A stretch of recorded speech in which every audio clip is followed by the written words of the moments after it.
It sounds like something straight out of a spy novel. A fruit company teaming up with the CIA to topple a democratically elected president and change the course of a whole nation. A corporation so powerful it could command armies, manipulate the media, and hold sovereign countries in a chokehold, all to protect its bottom line. This isn't fiction. This is the story of the United Fruit Company, a corporate behemoth that earned the nickname El Pulpo, the octopus, because its tentacles reached into every corner of Latin American life, squeezing the politics, economies, and people for every drop of profit. But what's truly shocking isn't just what this company did in the past.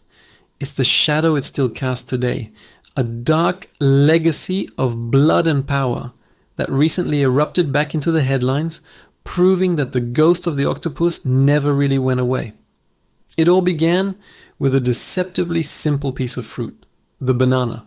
In the late 19th century, bananas were an exotic luxury in America and Europe, but they came with a fatal flaw, a ticking clock.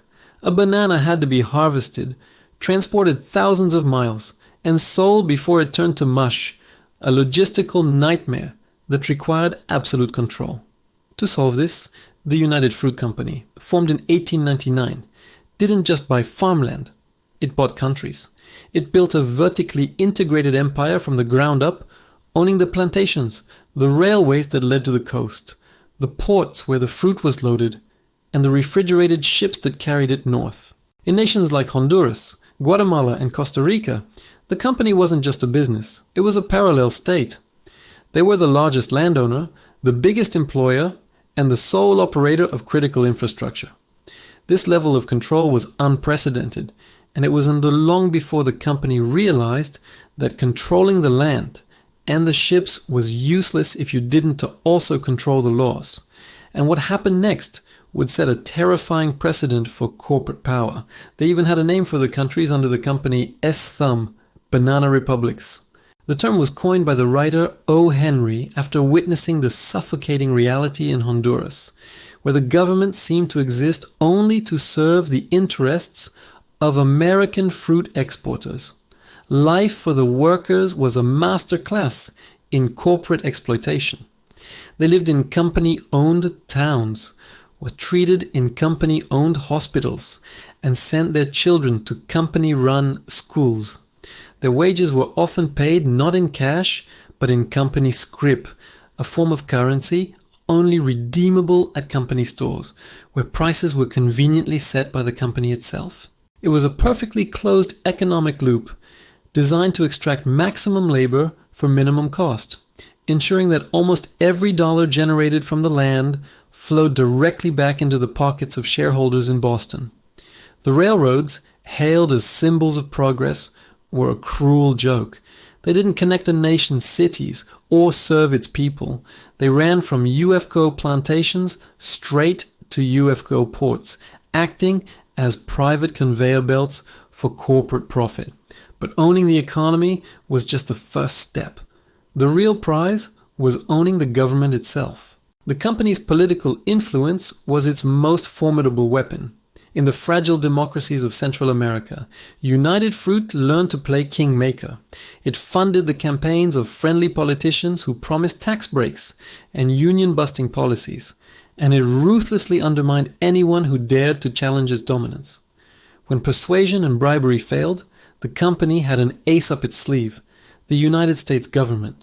UFO masterfully spun a narrative that positioned its corporate interests as vital to American national security. A strike for better wages was framed as a communist uprising. A proposed tax increase became a hostile act against America.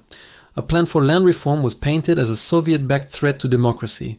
The company's connections ran all the way to the top. High-ranking officials in Washington, including Secretary of State John Foster Dulles and his brother, CIA Director Allen Dulles, maintained significant personal and financial connections to the company. They didn't just take the company's calls, they had once been on its payroll. With friends like these, United Fruit could turn a business problem into a geopolitical crisis. And in 1954, in the small nation of Guatemala, they would execute this playbook to devastating perfection. It all started when a democratically elected president, Jacobo Arbenz, made a fatal mistake. he decided that Guatemala's land should belong to its people. At the time, United Fruit was the country's largest landowner, holding vast tracts of fertile soil that it kept deliberately unused, a tactic to stifle competition and keep prices high. Arbenz's government passed a modest land reform law, offering to buy this idle land back from the company and redistribute it to impoverished farmers. The offer was more than fair. The government promised to pay the exact value that United Fruit itself had declared on its tax forms. The hypocrisy that followed was breathtaking. For years, the company had claimed this land was virtually worthless to avoid paying taxes. But now that someone wanted to buy it at that price, they screamed bloody murder, claiming it was an act of theft and communism. This manufactured outrage was all Washington needed to hear. The wheels of a covert operation began to turn, one designed not to protect democracy, but to protect a corporation's balance sheet. What followed was one of the most infamous CIA operations in history. Operation PB Success. It was a coup orchestrated with the precision of a corporate takeover. The CIA, led by a man with direct ties to United Fruit, armed and trained a small group of Guatemalan exiles. But the real weapon wasn't guns, it was fear. The agency launched a massive psychological warfare campaign, setting up a secret radio station called the Voice of Liberation that broadcast fabricated news of a massive rebellion sweeping the country. It spread rumors of military defections and imminent battles, creating the illusion of a full-scale civil war, when in reality, the rebel army consisted of only a few hundred men. The Guatemalan military, bombarded with propaganda and bribes, hesitated to fight what they believed was a lost cause. President Arbenz, isolated and believing his country was collapsing around him, was forced to resign. A democracy was snuffed out in a matter of weeks, replaced by a brutal military dictatorship that immediately reversed the land reforms and rolled back workers' rights. The coup was a spectacular success for United Fruit, but for Guatemala it was the beginning of a nightmare that would last for decades. The fall of Arbenz plunged Guatemala into a 36-year civil war, a conflict fueled by the deep-seated inequality that his reforms had tried to address. The violence claimed the lives of over 200,000 people, a staggering human cost for protecting a corporation's agricultural assets. And this was not an isolated incident. The company's dark legacy is stained with blood across the continent. In Colombia in 1928, thousands of striking banana workers were massacred by the military after the company pressured the government to crush the protests. In Honduras, governments were installed and removed like chess pieces, depending on their loyalty to the fruit giant. El Pulpo's tentacles were everywhere, strangling unions, corrupting officials, and leaving a trail of violence and instability in its wake. For decades, the company acted with impunity, a corporate empire disguised as a humble fruit vendor. But eventually, the octopus had to evolve. United Fruit changed its name, rebranding itself as Chiquita Brands International, hoping to leave its blood-soaked history behind. But the octopus didn't die, it just changed its skin. For years, the new Chiquita brand projected an image of corporate responsibility, a far cry from its predatory past. But in the 1990s and early 2000s, the company found itself embroiled in another dirty war, this time in Colombia. The region where it operated was a battleground for left-wing guerrillas and right-wing paramilitary groups, including the United Self-Defense Forces of Colombia, or AUC, a notoriously brutal organization designated as a terrorist group by the United States.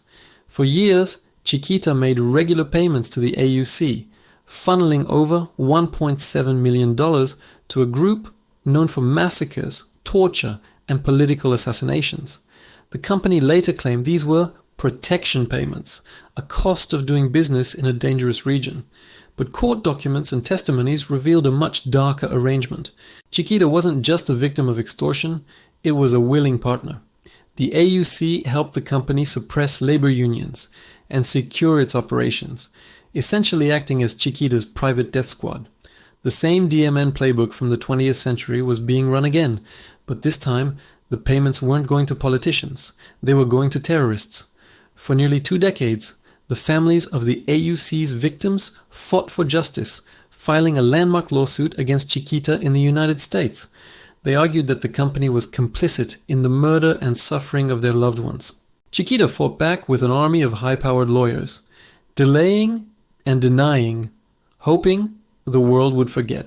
But in June of 2024, the truth was finally exposed in a court of law. A federal jury in Florida delivered a stunning verdict. They found Chiquita Brands International liable for financing a terrorist organization. The company was ordered to pay millions in damages to the victims' families, a historic ruling that pierced the veil of corporate immunity. It was a moment of vindication decades in the making, proving that the company's brutal legacy wasn't just a thing of the past. The verdict revealed that the same corporate DNA that led to the toppling of a government in Guatemala was still at work, willing to partner with violent extremists to protect its profits.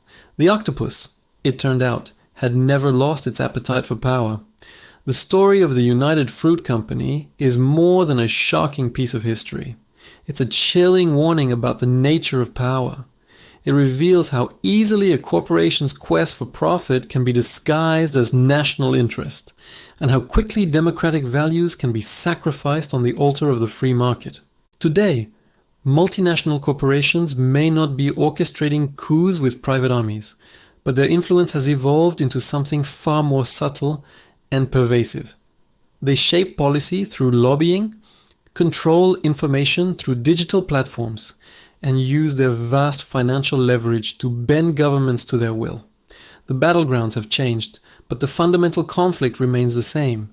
The tale of the banana republics forces us to ask a deeply uncomfortable question. Who really runs the world? Is it the governments we elect? Or is it the global corporate interests that operate beyond borders, beyond accountability, and often beyond the law? History shows us that when a company becomes more powerful than a country, the line between commerce and conquest disappears entirely.